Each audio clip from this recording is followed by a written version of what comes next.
itu hanya berlaku secara mekanis saja, tetapi bukan menyangkut asas perundang-undangan. Nah, ini yang kelihatannya ada perbedaan di antara para ahli. Saya mohon tanggapan daripada ahli. Sebenarnya tidak berbeda, prinsip itu berlaku dan dia berlaku universal. Ya. Maksud saya yang let's post, kan artinya kalau sudah post, ya dia kan yang kenapa undang-undang lama dicabut? Ya. Sebagai konsekuensi dari undang-undang 810 lahir. Sebagai konsekuensi nggak mungkin ada lebih dari satu aturan yang berbeda. Maka konsekuensinya undang-undang yang terbaru itu dicabut, yang lama berlaku, yang terbaru ini kita lihat ke depan, berlaku ke depan. Depan berarti undang-undang yang baru. Ya, kalau bicara posterior itu ke depan ya, bicara undang yang baru yaitu 8/2010.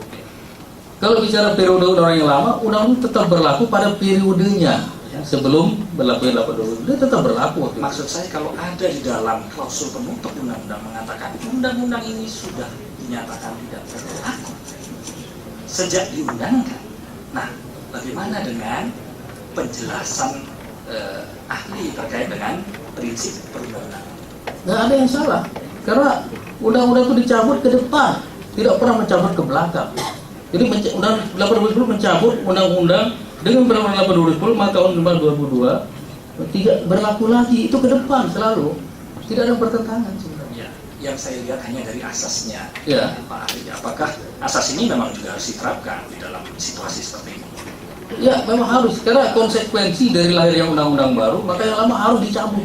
Di mana-mana seperti itu. Karena menurut kami kalau kalau transitory itu tidak bicara asas, transitory itu hanya bicara mekanisme penggunaan pasalnya. Tapi kalau asasnya adalah sejak dinyatakan tidak berlaku, maka berlakulah undang-undang yang baru. Itu yang kami lihat dari itu ketentuan penutup. Kalau kita bicara sistematika peraturan perundang-undangan, setelah ketentuan umum ada materi, ada sanksi, ada peralihan, ada penutup. Yang 99 itu ketentuan penutup yang mencabut yang lama.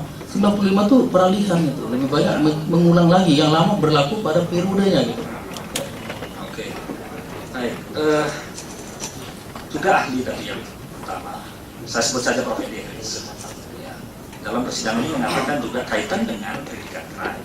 Tadi sudah ahli akhirnya memberikan clearance gitu loh, pembuktian itu tetap penting, dan harus ada. Nah, saya ingin bertanya posisi mens rea dan actus reus di dalam penggunaan pasal TPPU itu bagaimana menurut Anda? Apakah harus ada pembuktian menyangkut mens rea dan actus reusnya? Untuk TPPU-nya, semua unsur harus dibuktikan oleh penuntut umum ya. Artinya mens rea itu penting ya? Itu universal, semua penuntut umum, hanya satu saja yang harus oleh terdakwa itu asetnya bukan bagian dari pidana. Universal di mana-mana seperti itu. Ya, jadi artinya ini dalam menempatkan kaidahnya, termasuk kaidah pembuktiannya, itu yang tadi harus penuntut umum yang membuktikan mens rea ada aktus, dia harus. Jadi kalau instrumen pembuktian itu jelas ada, maka itu harus digunakan. Kan begitu maksudnya. Baik, cukup. Terima kasih. Apakah ada dari yang lain? Saya kebetulan lagi puasa ini, jadi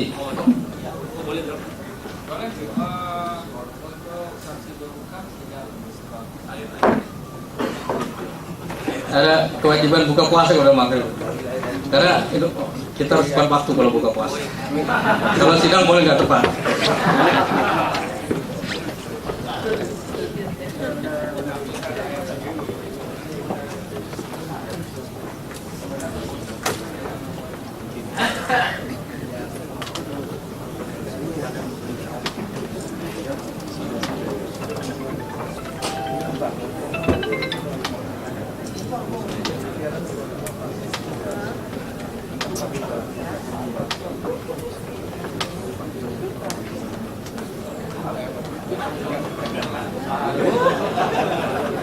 Ini rezekinya orang berbuka puasa itu.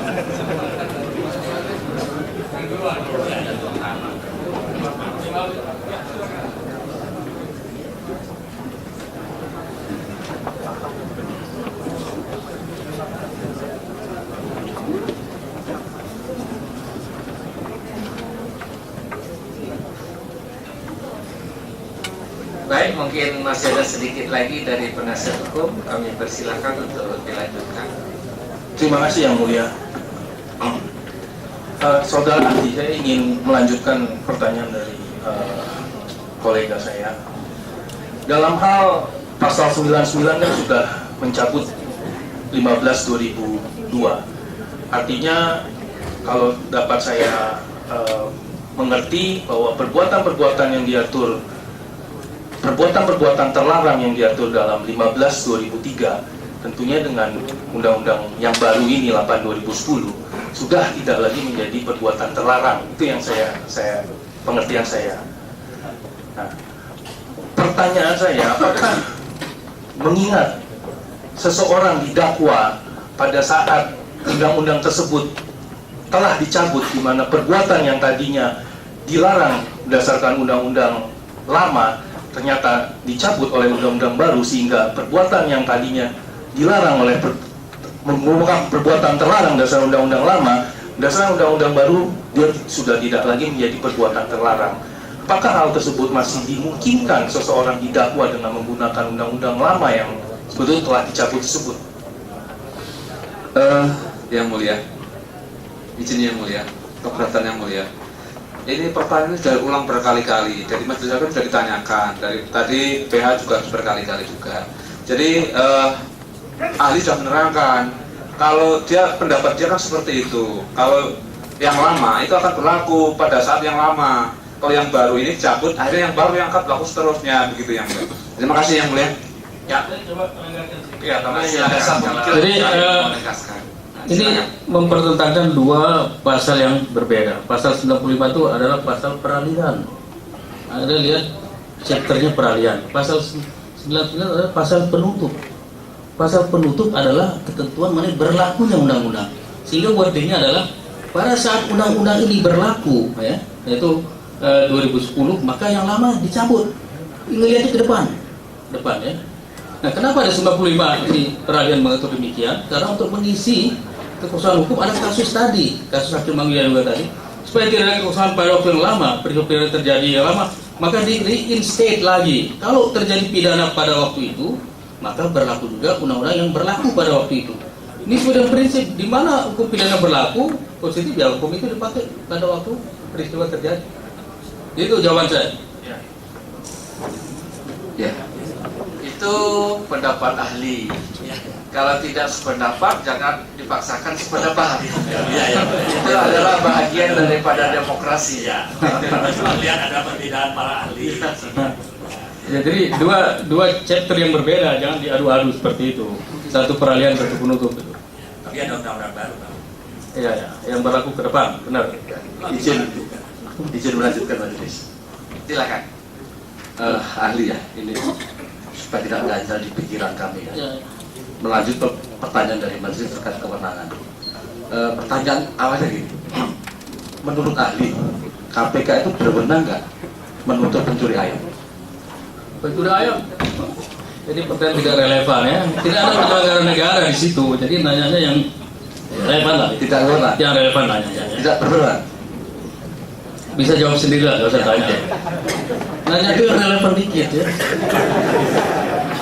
Ini berkaitan dengan pertanyaan berikutnya ahli. Ya. Bukankah ahli tadi menjelaskan dibuka ikut merumuskan undang-undang PPKU yang tahun 2010? Pertanyaannya, mengapa dalam undang-undang itu tidak diatur secara eksplisit tentang kewenangan KPK menuntut perkara TPPU?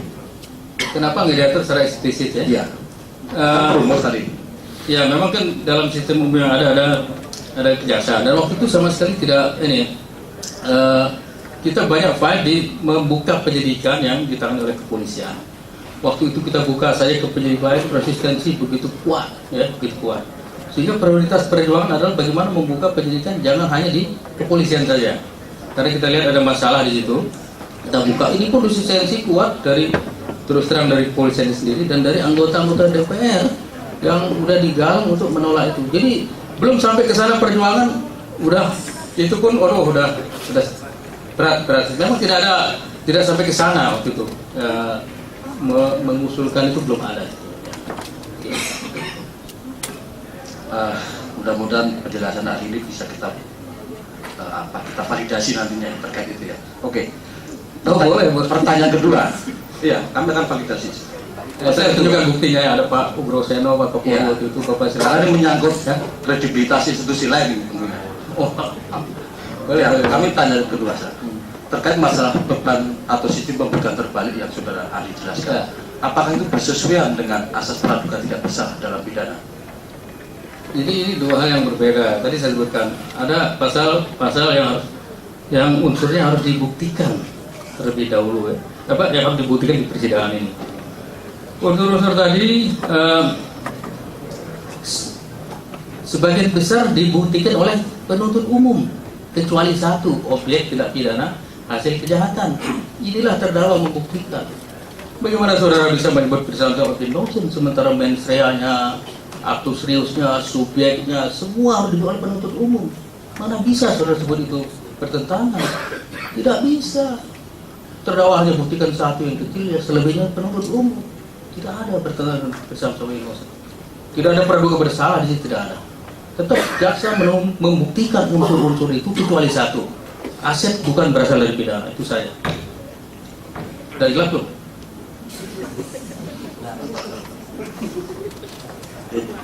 Izin majelis emansipasi wanita majelis.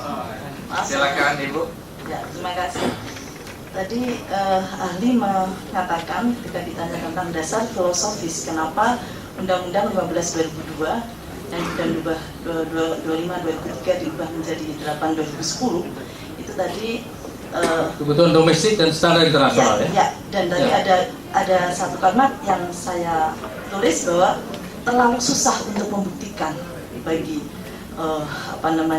penyidik, JPU gitu ya, KPK gitu ya. Nah, kemudian ketika tadi terjadi tindak pidana saat ini terjadi untuk memeriksa tindak pidana yang terjadi pada saat tadi ya ketika tahun berlakunya Undang-Undang 15 2002 katanya tadi kan itu kemudian mengikuti pasal 95 itu masih digunakan. Nah, apakah kemudian proses pembuktiannya mengikuti yang katanya tadi terlalu susah itu tadi? Ataukah kemudian mengikuti Undang-Undang Nomor 8 Tahun 2010 yang katanya Kalau pidana yang lalu pakai undang-undang yang lalu. Saya ambil contoh. Undang-Undang yang lalu. Ya, saya ambil contoh. Pasal 3 yang lama ada kata dengan sengaja. Ya, barang siapa dengan sengaja. Kalau lihat undang baru tidak ada dengan sengaja. Kenapa dengan sengaja itu tidak ada? Jadi diatur subjeknya, terus baru aktus serius perbuatannya.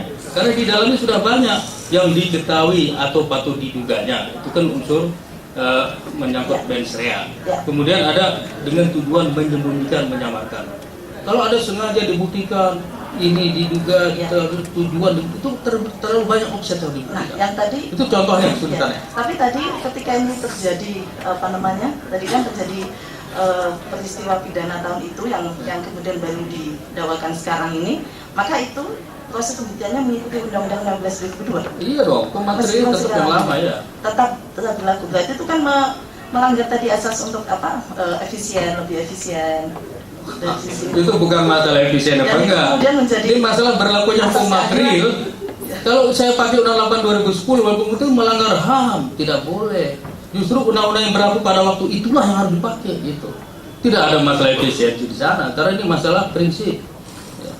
Jadi konteksnya jangan dikacau-kacaukan seperti itu.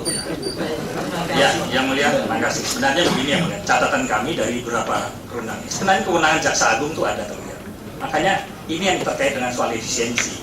Karena rekan jaksa penuntut umum ini kan lembaganya dari kejaksaan. Kenapa tidak diserahkan pada lembaga yang memang punya kewenangan? Karena undang-undang disebut.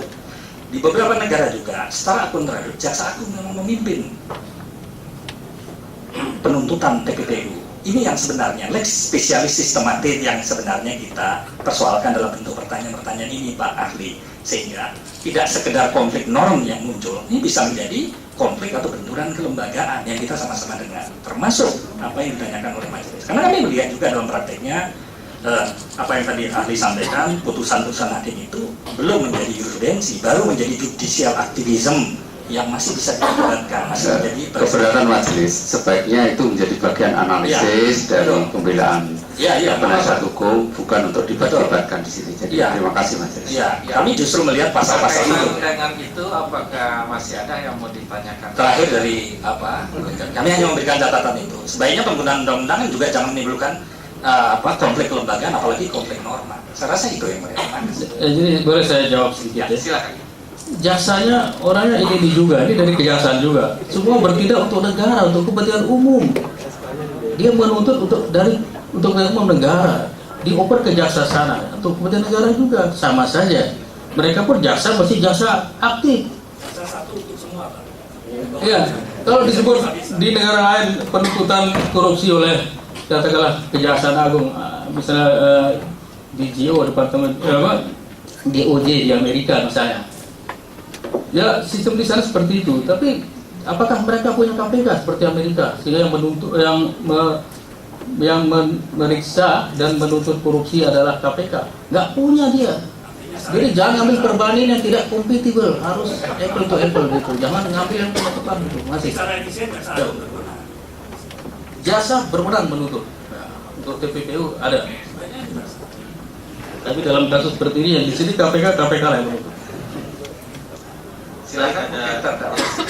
Baik, karena ahli sudah siap-siap mau membantu. Ini pertanyaan efisien juga. Memang pertanyaan awam ini, Pak Yunus, saudara ahli. Kalau ada seseorang didakwa melakukan TPPU,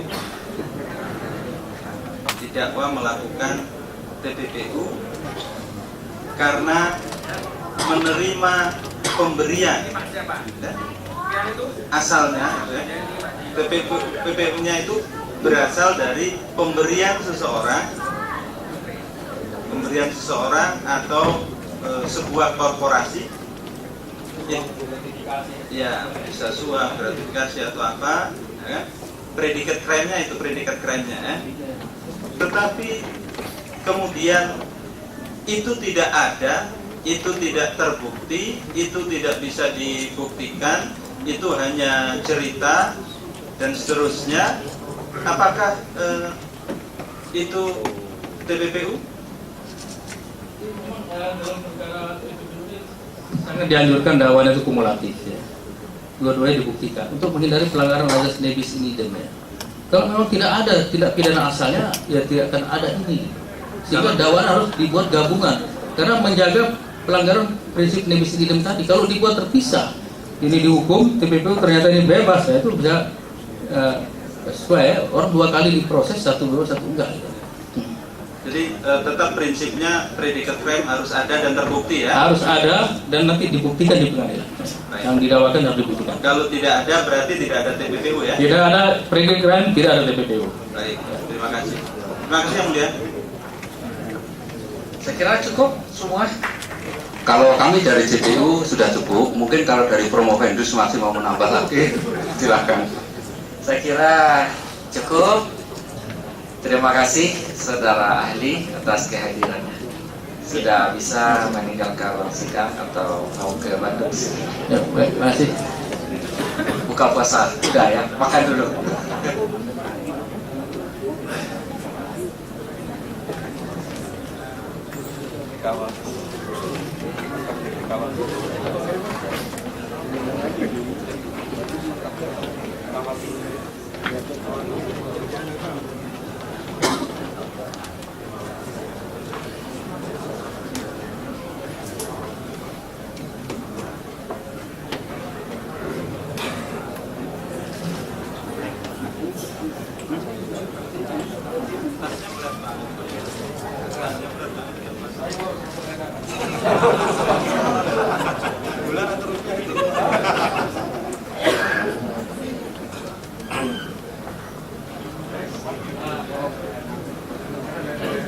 Baik, masih ada ya saksi fakta ya yang perlu kita periksa. Kita periksa sesudah sholat maghrib.